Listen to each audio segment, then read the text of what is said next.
Hello, moms and daughters. Hi. Ooh, welcome to another episode of Dear Mom, Dear Daughter. Today's conversation is going to be a little bit spicy. I'm already feeling a little bit awkward, but the whole reason why we created this podcast, right, Mama, is so we open up the platform for you to have, kind of those awkward conversations that you don't know how to have with your mom or your daughter. And you can borrow my mom, and mom, I will be your daughter for this conversation. And we'll have those awkward convos on this platform with cameras and microphones on, no pressure at all times. Yeah. And I think it's always awkward, even though we've had the conversations multiple times, but it's always an awkward subject. So we'll also be sitting in our own awkwardness and our own discomfort.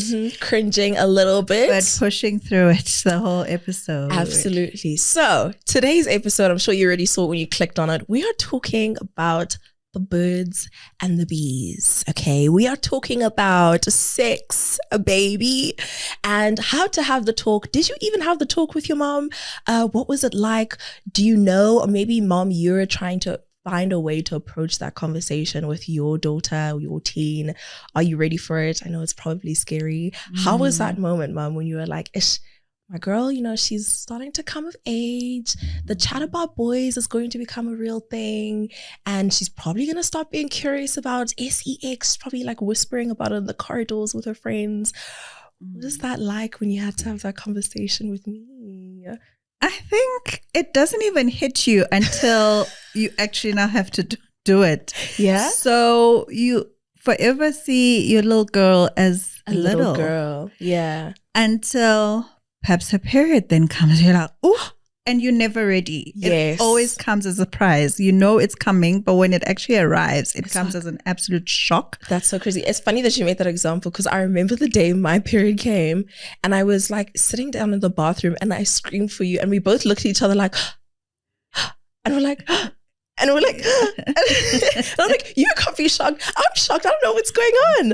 But I guess like, you're also having those same weird feelings about it as well because it's arrived. Yes. And it hits you like a ton of bricks that, okay, what now? Yeah. And you may have the knowledge of what needs to happen, but the experience of it is completely different. Yes. Experiencing the feelings, the confusion, the emotion, and also thinking, okay, do I have the talk now? She's only 11. This thing came at 11.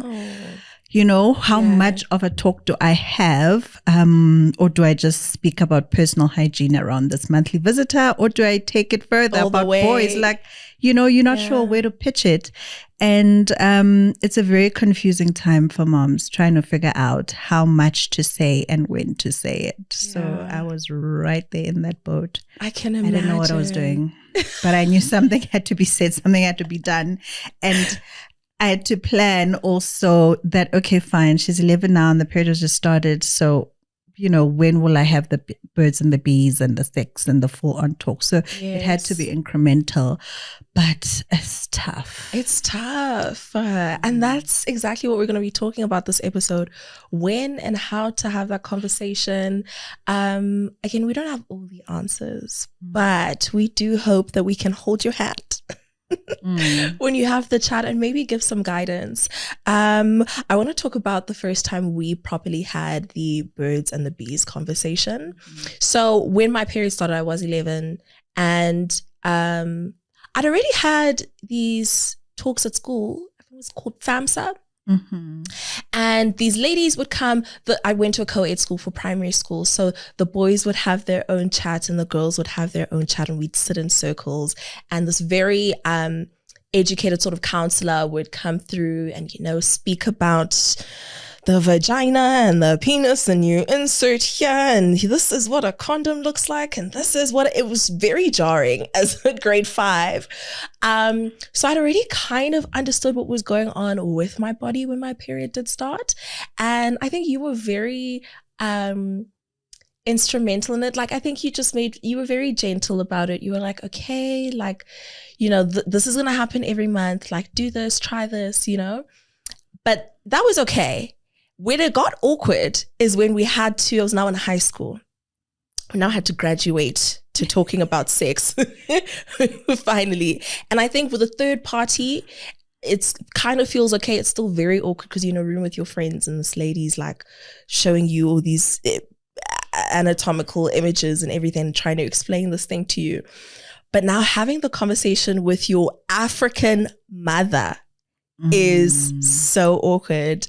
And I remember you and I were supposed to go to like a mother-daughter workshop. I think it was in grade 8 or grade 9 or something. And we couldn't go. And you were like, okay, come sit down. Let's talk. And it was awkward. It was so uncomfortable for me. So uncomfortable, yeah. And I had prepped myself for so long, probably for almost 2 years. Really? Just for that one conversation, yes. What was going through your mind over these 2 years? Were you trying to psych yourself up to do this?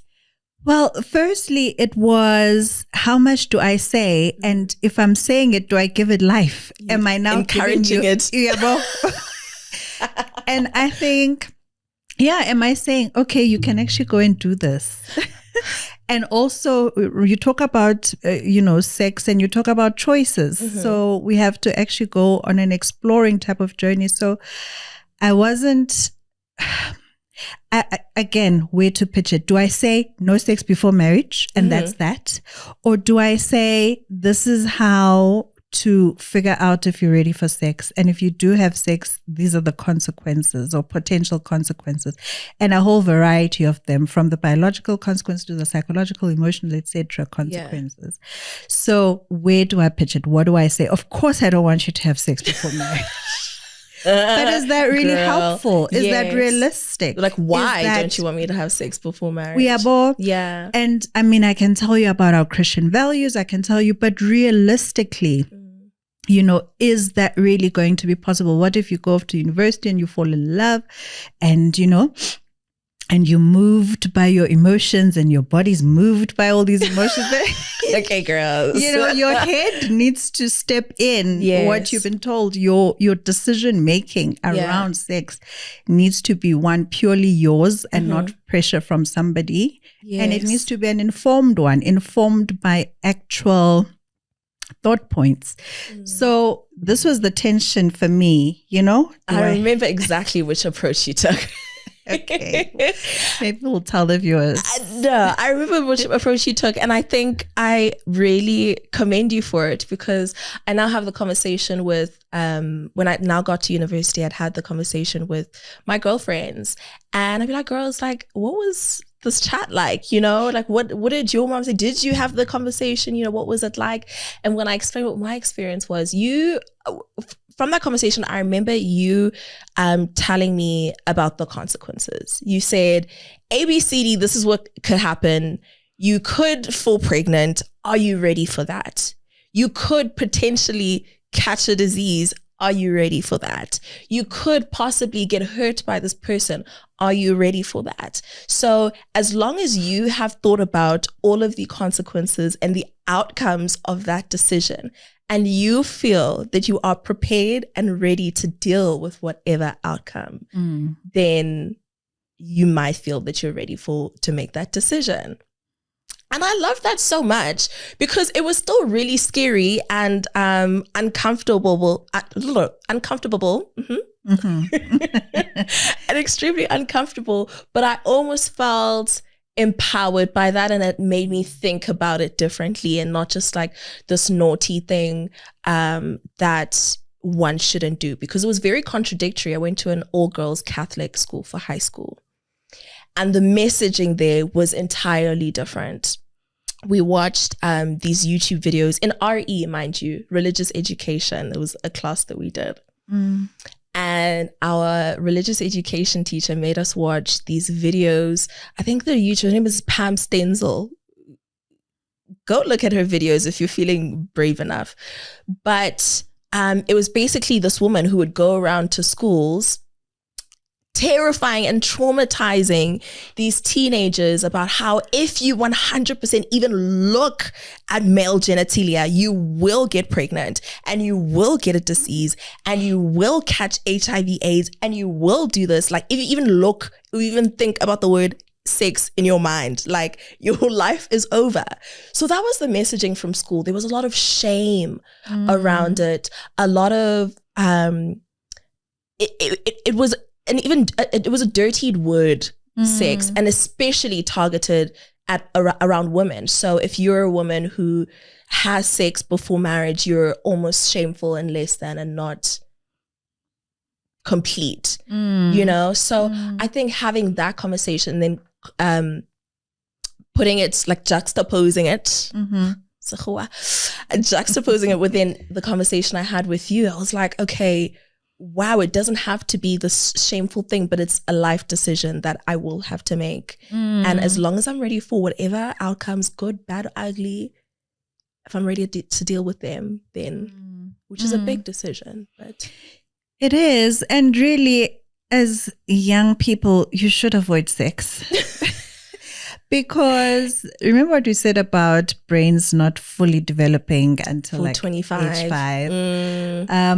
It is a big life decision. It can alter so much in your life. So even if you don't fall pregnant, even if you don't catch a disease, but it can do so much to your emotional world. And really, you don't really get to enjoy sex till you're older in any case. I think really when you do it younger, it's probably more out of curiosity, wanting to explore your body and also probably wanting to please this partner, right? For the boy, make him happy. Make him happy. Which is so sad.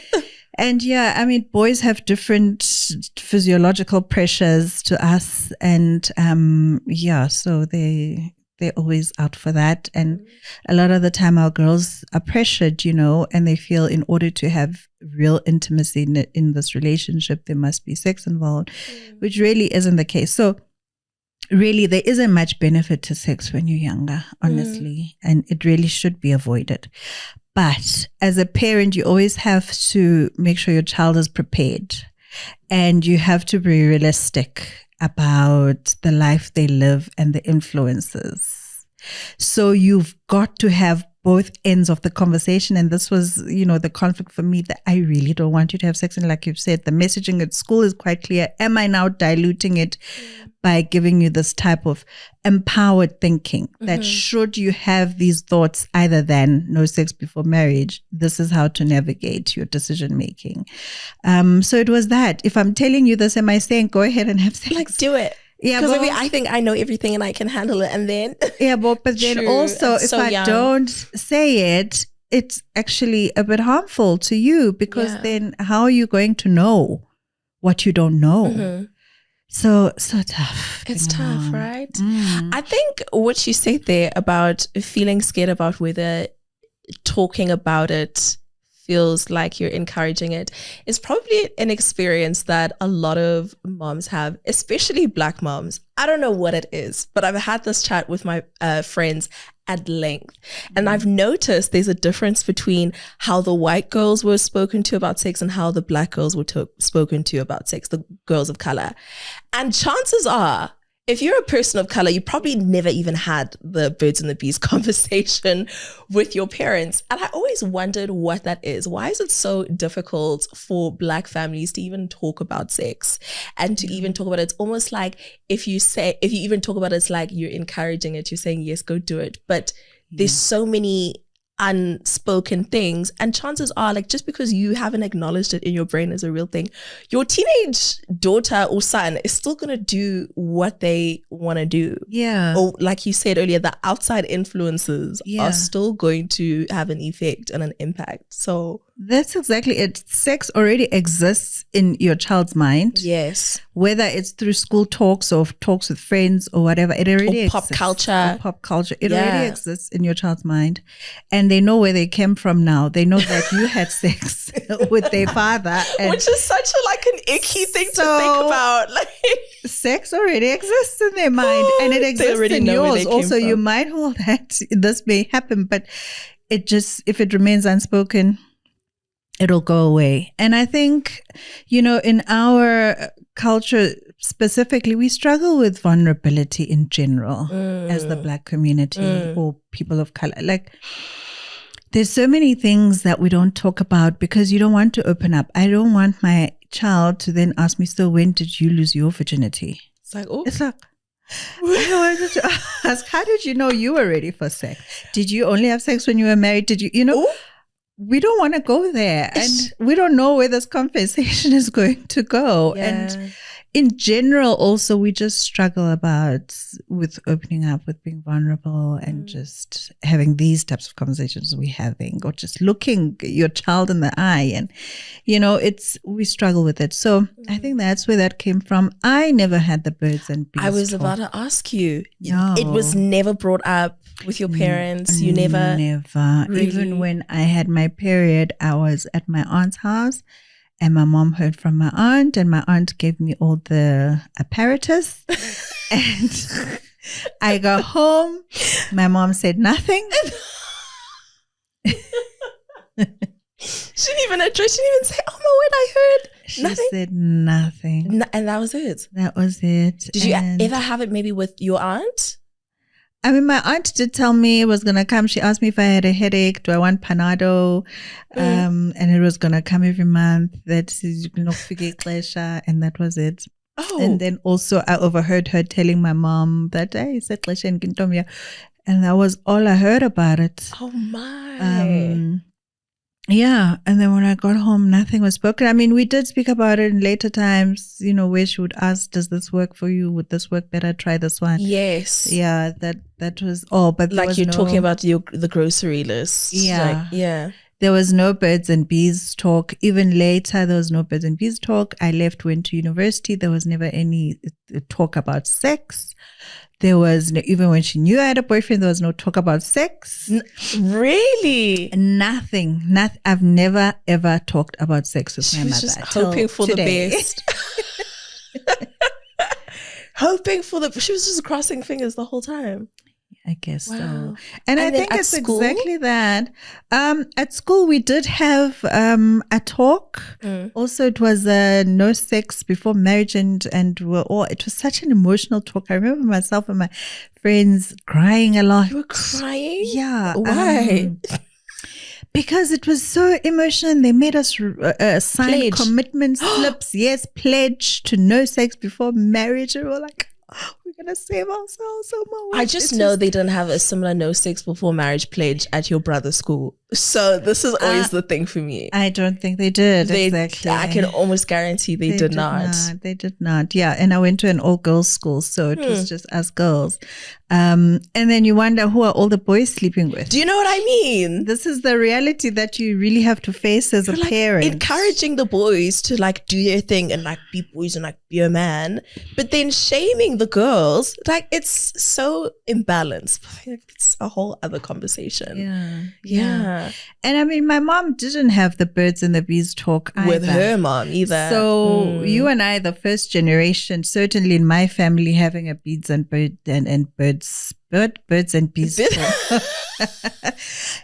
So imagine. Yeah, and I think it's this new age of parenting where we really are trying to be vulnerable. We're trying to have conversations that need to be had. And I think generally as a society, we are more open to mental health and well-being, and understand that mental health is actually separate from mental illness. It just means the health of your children and how they function, and the health of your family, the health of your relationships and your own health. So, and vulnerability and self-awareness is a huge part of that. You've got to have, these kind of conversations and an awakening of thought and emotion and just dealing with life. It's so tough. It's so awkward. I can't believe you never had the conversation. So what was your experience then trying to navigate now being an adult and making these choices? Was it just you and your girls against the world, trying to figure it out as you go? Definitely my friends. Yeah, and we talk through it, and also just figuring it out on your own. What are you doing this for? And if you do it, what are the risks? What are the this? What are the that? And just winging it. Yeah, winging it. Was they also I find another thing is also the conversation around boys, Books before boys, always. So was there a conversation about that? Were you like scared off of relationships or whatnot? Did you have a conversation with your mom even when you did have a boyfriend? No? There was never anything about pregnancy, sex, boys, babies. Nothing was spoken about. Nothing at all. Silence. A radio silence. When you think about your work now professionally as a psychologist, which approach do you think is better, in your opinion, to raise an empowered woman, an empowered girl? Which routes do we generally think is better? Like, do you leave it alone entirely, let them figure themselves out? It's a private, personal thing. Is it giving a stance and that's it because these are our values as a family?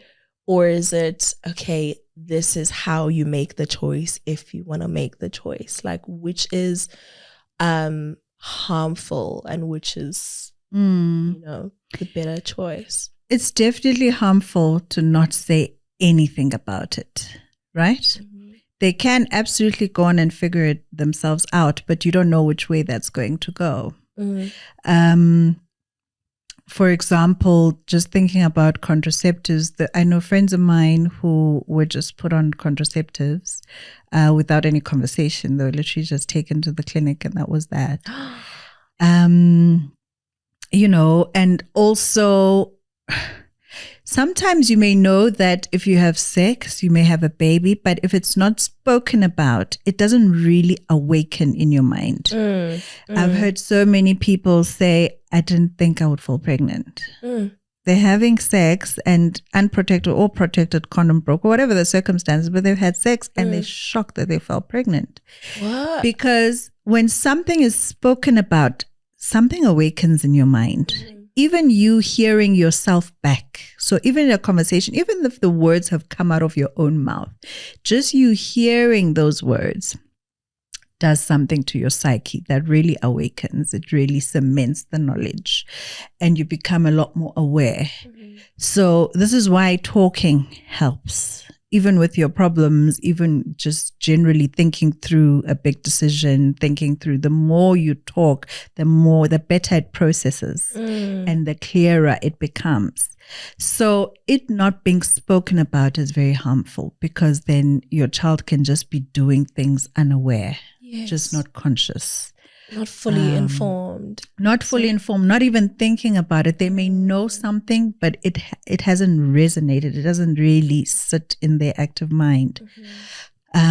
So that's potentially harmful. So you've got to say something, number one. Now, what you say is entirely up to the parent, quite honestly. If you do want to stick to your values, and that's what you want to instill in your child, that's not wrong. If you do, if the messaging you want to say is no sex before marriage, that's not wrong. All you have to think about is the potential risks. So you always have to think about the risks as a parent. So what happens if your child doesn't follow this? What if they even decide, actually, they're not Christian? Do you want to deal with it at that time maybe, or, do you want to deal with it now? But what's important, I would say, whichever direction you go, whether you are empowering them, you're giving them the options, or you are saying, no, it's this way or the highway, always hear back from your child. Do not simply dictate. Hear what they think. Hear what they feel, what their thoughts are, what's in their head, what's in their heart. And if they do align with you about maybe this absolutely no sex before marriage, our values, then that's fine. And maybe leave the door open and say, if you ever have doubts, or if you ever have questions, or if you ever feel maybe weak in this decision, or, if you start questioning it in any way, please come to me. Let's talk about it. So you can do it that way. I love that. We're opening it up so it's a dialogue and not a lecture. Exactly. It's a conversation. And I think often, and maybe it's nerves as well and just how different our upbringings are, but I think often with moms, it'll come across as a lecture to us, where you're saying this is what you're going to do and this is what's acceptable, and then that's it. Which I think for a lot of us girls, it can raise so much conflict, just being told what to do. But I like this, and making it a conversation and opening the door, and also being okay with the fact that it is going to be awkward. Like it will be awkward, but I love that. Just have the conversation, whichever way you choose. Yeah. And if it's really difficult, maybe get a third party in. Yes. Get an aunt who's close to you guys, whether it's mom's friend or sister, or, maybe a therapist to help facilitate the conversation. But the conversation does need to be had. Maybe watch this podcast together. There we go. Have a conversation with us. Yes, as a conversation starter and as a guide. Maybe also a workshop. We had a workshop, so we had our own private conversation, and then we attended, I think it was 3 sessions of that workshop where it was other moms and teenage daughters. And and we talked about relationships, sex, boys, etc., and all of that. So, maybe find something like that can help you guys facilitate the conversation, and but find ways to have the conversation. I love that approach so much, because I feel like it breaks the ice a little bit, and you don't feel so alone as a mom or as a teen daughter maybe having this conversation, because okay, there's another duo over there also having that chat. Or if you have an aunt or a third party involved as well, it kind of breaks the awkwardness, you sharing it with more people. So I really, really love that approach. It makes it feel more a little bit more comfortable. Yes, and it also facilitates your bravery as a mom. Yes. I remember when we were sitting, it was more like a focus group. We're sitting in a circle, even, and all together, and, the moms are going. I'm like, oh, okay. And I was feeling stronger. I was feeling stronger, braver, I can do this, okay? I can do this, and no sugar coating of penis, vaginas, and all of that. Just really straightforward, raw, real talk. And it really helped to be together in that space and just have those conversations. Of course, the questions from all the girls and reflections from the moms. I mean, it was such a helpful exercise, honestly. And I think empowering for both the daughter and certainly the moms also. I love that. Okay, maybe we're going to do some Dear Mom, Dear Daughter workshops one of these days as well. Like, I'm getting excited thinking about it. Right? I love those. Absolutely love the impact. Okay, I want us to play a bit of a game. Okay. Right? Spice things up. It's called Truth or Myth. I think there's a lot of misconceptions around sex and relationships. Like there was one you just mentioned now about how you said you had a friend who she didn't even know, it didn't even really occur to her. She was having sex, but she was like, I didn't even know I could fall pregnant. Could really, So I have a bunch of questions here and some common questions, and you and I are just going to decide whether they are a truth or a myth. We might have conflicting ideas here, but it'll be interesting. Okay. So please play this at home. Maybe with your mom, maybe not. I don't know. It's up to you. But I think it's quite interesting. Okay. Here's the first one. Okay. Are you nervous? I need a sip of tea for this one. Zombie nervous. Okay. Talking to your daughter about sex will make her more likely to have it. Wish we brought our whiteboards today. Oh, yeah. That would have been fun. You go first. I say myth. You say myth? Do you want to say why? I say myth as well. I think I already answered it. Sex already exists in their mind. So you're not planting it there. Right. It already exists. All you're doing is empowering them with information. Yes. And insight. I love that. I agree. I feel like just because you are saying, hey, we're talking about sex and it's out in the open and you and I can have a conversation about it, doesn't mean I'm saying, hey, daughter, go sleep with boys. So It's okay. Instead, I feel like it actually encourages her, or it made me feel empowered to make more conscious decisions about what I do with my body, right? And not just do things, because I think as a young girl, I remember there's just so much pressure as a teenage girl because you'll be hearing your friends are doing this and this at school, and this happened at this sleepover and this event, and you're watching music videos and movies and in pop culture and music, and even in the music that we sing all the time, sex is there. Like we're in a very sexually active culture, I think, these days. So having that conversation with you made me think more consciously about the decisions that I would make forward, despite what was happening all around me. So it helps. Okay, there's proof. Without saying more. It helps, Mom. Okay. It's only girls who need to be warned about sex, not boys. Myth. Definitely myth. It was myth. Should we say more? Nothing more to say. No. This is a funny one. If he's mean to you, it means he likes you. It's more to do with relationships now. If he's mean to you, you see this one? I'd want to know how old is the he. Because I'm thinking of my little 7-year-olds on the playground are crushing. Yeah, like one of the boys has a crush on a girl, and he's been mean to her a few times. Really? And it's actually, he likes her so much. So sometimes, but yeah. No, we must stop this narrative. We must, at the bud, young, at 7 years old, he must be nice. He must be picking her flowers, okay, and letting her come in front of him in the tuck shop line. That's what he should be doing if he likes her. Thank you very much. Okay, they do learn that later, but when they're younger, it's not make sure. Some of them don't learn that later. Hey, oh yeah, that. Some of them don't. So myth. If he's mean to you, he hates you. Definitely a myth. Yeah. Okay. Boys can't control themselves. It's just biology.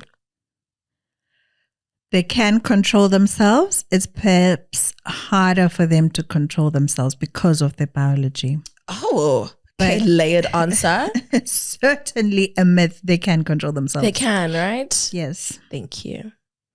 Parents shouldn't be their children's friends. Boundaries come first. You see, those two are not mutually exclusive, friendship and boundaries. Ooh. Yeah, they can both exist in a parent-child relationship. So I say myth. You say myth. Okay. What do you say? You don't answer. I say, oh, my bad. I say it's a myth as well, because like now we are friends, you're my bestie, but there definitely is a boundary where I know you're my mom and you know that's the line. I think when you're younger though, how am I trying to articulate this? I think when you're younger, like the boundary, and I think we've spoken about this in a previous episode as well, the boundary is definitely stricter, where it's harder for me to think of you as a friend or as someone I can approach easily because you are first and foremost my mother, and it's stricter and it's, you know? But I think sometimes the friendship and the openness can come later. Yeah. Yes. I get older, right? Yes, absolutely. So the ages is, yeah. Okay, one more truth or myth. Condoms are 100% safe and you don't need any other protection. Myth. I don't trust condoms. I think it's a myth. What is it? It's What's like the stats? it's like 99.98. What? But I've if seen you too many use it stories properly, because they do break and there's all sorts of things that can happen. The drama of it. Yeah. No. And I remember another uncomfortable chat, this leads me to this point, another uncomfortable chat you and I had to have is when I was now moving to university. Ooh. And I'm not going to be under your roof for you to be seeing me every day. I'm going to be down in Cape Town, doing my own thing, making my own decisions, right? And I think that move for a lot of us girlies, there's so much independence, there's so much choice, there's so much, it can be very overwhelming. And I remember you had an interesting chat with our doctor as well, right? It What did wasn't she an say to you? interesting chat. It was a shocking chat. Please tell us the shock. So again, it's this thing of not being ready. Yes. There's another hurdle to. It hits you and your mind is not yet there. It hasn't arrived. Because this is still your little girl. So we had the menstrual talk. We had the birds and bees talk. In high school now. In high school. And now you're going. And it has not clicked in my mind to have a contraceptives talk. Right. Or are you now having sex talk? Or are you, like the next level? It hasn't clicked. We're not there. Anyway. It's still just your little baby. Yeah, who's going to big school. So I've taken you to the doctor and you had gone. Why had you gone to the doctor? I can't remember. It was completely unrelated to contraceptives. Yeah. It was a routine thing. And then she says, so we're chatting to her that, she's off to Cape Town to We're school. all excited. We're all excited. And this is our family GP who had been our GP for a long time. And this was at the point where you would come into the doctor's office with me all the time. Yes. After that, it changed. That's true. That's an interesting one, right? Right? Always consult. There's no privacy. In I'm fact, right there in there. I'd have my symptoms, but I'd come in, the doctor would be like, so what's going on? And I'd look at you and you explain my symptoms to the Yeah. Up until that appointment, that was the last appointment that we went in together. Yay. Okay, so what did she say to you? Turned my head upside down. So we're literally, and then she says, okay, so contraceptives, the pill, the injection. Pill, so which one? So she's giving all the options. So I'm like, huh? What? What's going on? And then she says, no, we can't send a child to Cape Town without contraceptives. You're like, I'm like, excuse me, what? She says, no, we can't send her to school all the way in Cape Town without contraceptives. So she says, okay, these are the options for contraceptives. And then she also starts naming different vaccines also she was talking about. Yes. And like HPV and... Yeah. No, which I'd already done. You'd already done the HPV vaccine. She also talked about a meningitis one that I think you need to have then and again at 25. There was also another one that I don't know what is in Cape Town, and there were things, boosters, yes, to stuff you'd already had, remember? Yes. So she also named boosters, and I don't remember because my head got stuck at the contraceptives. You're like blacking out already. Completely blacking out. Ooh. I'm like, what is this lady talking about? And you and I hadn't talked about that conversation. No. I didn't know if you wanted to. I didn't even really think about it like that, and I don't think you did either. It was just... Yes. And then again, I struggled with this, because it's almost like you were looking to me. I was the one who was going to give the go ahead to the doctor that, okay, let's go ahead and do this. So I just said to her, okay, we'll come back to you on that. We'll go home, think about it. And boy, did I have sleepless nights. Oh. Because I thought, what is the responsible action? And first of all, I felt confused and guilty about this thought not having landed in my own head. So had I not come to our doctor, almost said her name, our doctor, I would have just sent you to school without, and I mean, she was very like, that can't happen. Duh, and here I am sleeping on this fact, So that was the first thing that I had to deal with within myself. And then secondly, okay, so do I okay it? Because right now the decision sits with me, right? Whether even if I'm saying to you that, do you want to do this? Go ahead. Whatever I say is going to somehow influence your decision. Yeah. And I knew you didn't have a boyfriend. So is it in prep? Do I say, okay, when you do have a boyfriend, start it then? Do you, what do I actually say? Yeah. And, I battled so much with that. And also thinking about, my friends, like I said, some that didn't have, the push didn't have the conversation, but some were just sent to the clinic, had contraceptives, and then some never had the conversation, and, felt pregnant when they didn't want to. I felt pregnant when I didn't want to, when I hadn't planned. Surprise. A big fat surprise. Yeah. And it's because I wasn't on contraceptives. I wasn't fully awake to anything. I wasn't. And I'm thinking, had I had a conversation about, contraceptives or anything like that, had my mom taken, I probably wouldn't have fallen pregnant when I did. So what is my role here? What's the best course of action? That feels like a very weighty thought process that you had to sit with, and I didn't even realize that you were sitting with all of that. Wow. Yeah, well, I was. Yeah. So eventually, I thought, okay, the safest option. So just do it. And and we had the conversation, and then I saw your body change, and I felt guilty again. And I also spoke with my friends about it, actually. So I didn't just sit with it in my head. I spoke with my friends. I couldn't take it to my mom.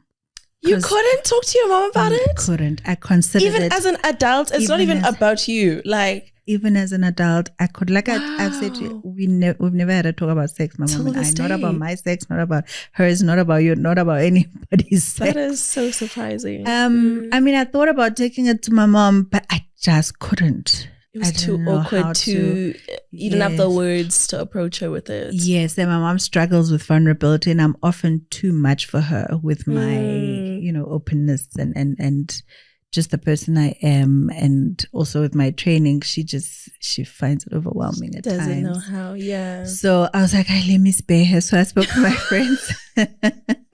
I spoke with my friends instead, and just to think it through with them. And I couldn't speak to your dad about it either. Really? Because it was just I thought he knew. I remember one time I used his card to refill my script. And I was like, Daddy, can I use your card to go buy my birth control? Because it'd been like a year or 2 years that I was on it.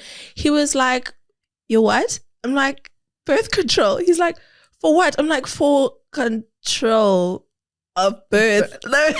I'm like, what? And he's looking at me and he's looking at you and he's like, what? I'm like, I thought you knew. Yeah. No, he didn't know, and he didn't deal for a long time after that. He was like, what? Like his head did not compute. I will never forget his face that day. I said, oops.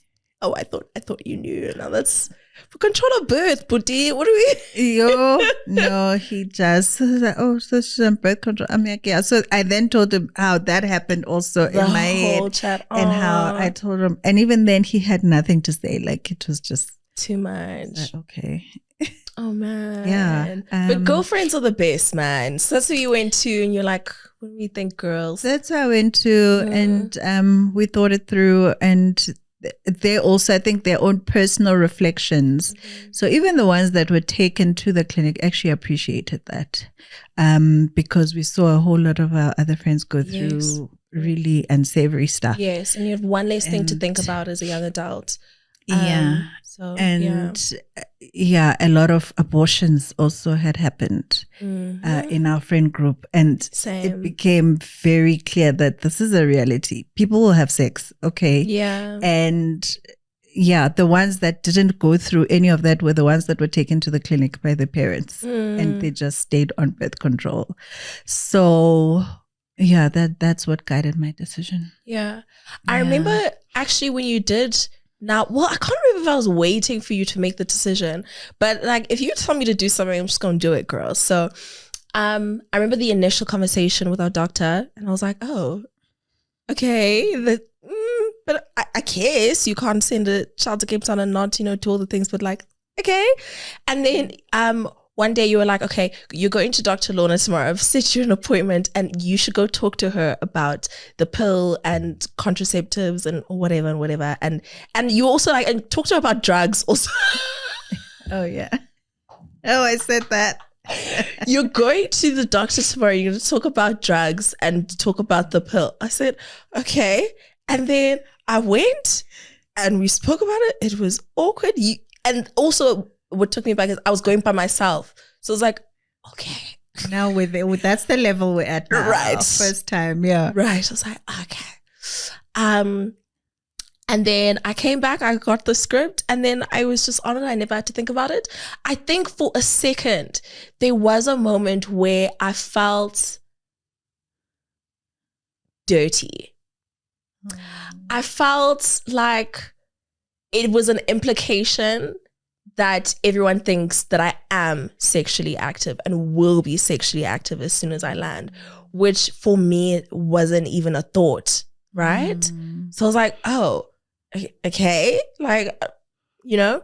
But then again, as you say, like when I was now on it and I didn't have to think about it, and I'd have the conversations with my friends as well who weren't on contraceptives but may have been sexually active or may have like, ish girl, I don't like that. You should also get on it. Like, let's all make sure that we're safe, so it's not something that we have to think about, like whether or not you do have a boyfriend or you do have a partner or you are, you know, even thinking about it. Let's cover our bases. So I felt like it was something that I didn't have to, it was one less thing that I didn't have to think about possibly having a baby, like whether I was sexually active or not. I was like, okay, you know, because it's a scary thing. But yeah, so I feel really empowered about the fact that I didn't have to think about that, you know, because absolutely when you do go to university and you are now independent and you are sort of responsible for how your weekends are looking and what you do, and your parents aren't looking over your shoulder, these things happen. You know, they do happen. You are going to be faced with the decision of, am I going to go home with this boy or am I not? So it happens. So yeah, it probably was the best decision ultimately. Okay. Yeah. Thank you. And they do really happen. And if you just look at your friend group. Exactly. Like I'm saying, I went back to my friend group and we really reflected. And yeah, what came out of that was surprising, but not really. Surprising in the number of abortions, when number you actually of thought about it. unwanted pregnancies, number of, you know, versus the people that were protected. And it's rang true what our family GP said, that it's almost like a vaccination. It's just a coming of age. It's a vaccination. You know, it's a vaccination. And it happens at a certain point. You just do it, whether there is a threat or a risk, or whether there's a boyfriend, there's not a boyfriend, whether you are actually. Because I still don't have a boyfriend, child. I've never. You see, you don't have a boyfriend. I've never. So, yeah. So whether you are, you know, going to do it or not do it, it's just something that must happen at a coming of age, or, you know, as you would vaccines for 6 weeks, 3 months, child, and so on. So it's just part of the life cycle of a young woman. It's a tough one. It's such a tough because one. As you're saying also, like how you notice my body started to change. I'm like, oh, these are decisions that you often really have to think about with your girl child. Like, I'm so excited for the day where they can make an injection for the men, and it looks like it's in trials at the moment. I'm so excited, where I don't have to think about this hormonal thing that's going to come in my body and make all these changes and bring my emotions out of whack and my body out of whack. And just, you know, it's an enormous responsibility, but it is better than the bodily changes you'll notice when there's a tenant in your body. So yeah, with lifelong consequences. Yeah, no, absolutely. Sure. Yo, okay. So I want to quickly hop on to the hotline. We always love to open the platform to hear from you, moms and daughters. Put the number to the hotline on the screen or in the description box below as well. We asked you about some of your thoughts, what that awkward conversation was like with your mom, if you even had the conversation. I've got a text I want to read you here, Mama. Okay. This is from a 23-year-old girly pop. I'll keep her anonymous. She says, my mom was extremely explicit and upfront about sex and sexual organs when I asked about it as a child. Growing up, it made me feel quite shy and embarrassed, but I'm really happy she did it because it made me feel empowered. I'm not afraid or embarrassed to discuss things such as menstruation or for doctors to see my boobs because the topics were so normalized when I was younger. It's also been helpful for my sexual health because I can actually just get around to doing things like getting an IUD or doing STD tests without having to grapple it with any guilt or embarrassment around the topic. I love that. Love that, right? Absolutely love it. Kudos to the mom for, being upfront and having those conversations. Yeah. And maybe to add as a guide, how do you have the conversation? Yes. How do you even tackle it? Where to begin? How do you tackle it? Maybe let's end this episode with that. I think first and foremost, you have to ready yourself, right?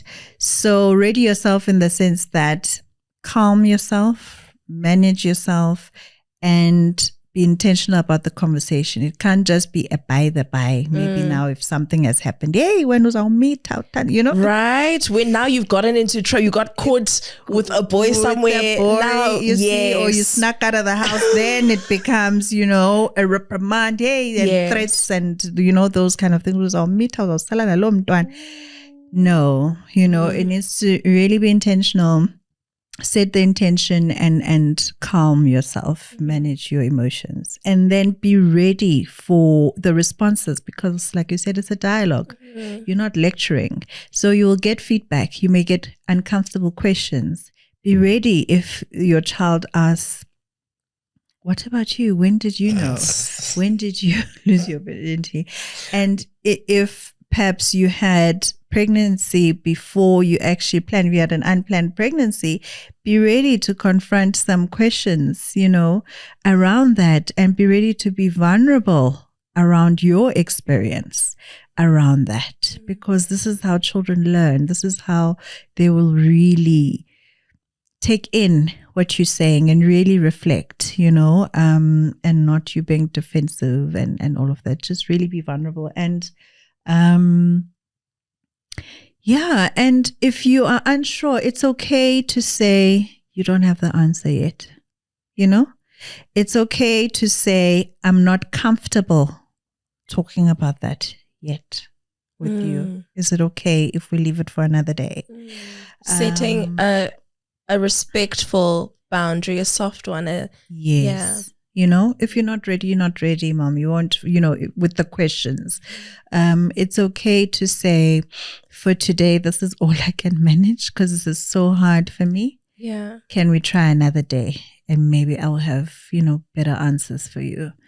That's all part of vulnerability. Vulnerability doesn't necessarily mean bearing everything, all at once. It just means being truthful in where you are at that time and communicating that effectively.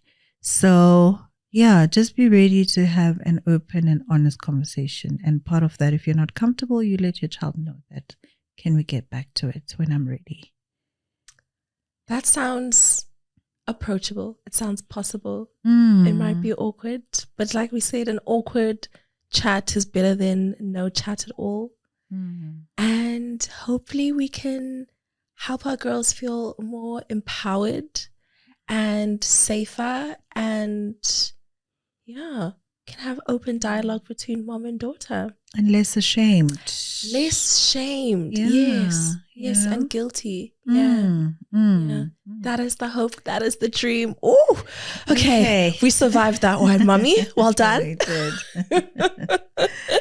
Okay, moms and daughters, I hope you also survived that one and that you enjoyed this episode. All the best for that awkward conversation that maybe you've been putting off a little bit longer than you should have and that you hoped. We are holding your hands. You've got this. You can do it. It's going to be okay. But until then, we shall see you in the next episode. Thank you for listening to Dear Mom, Dear Daughter.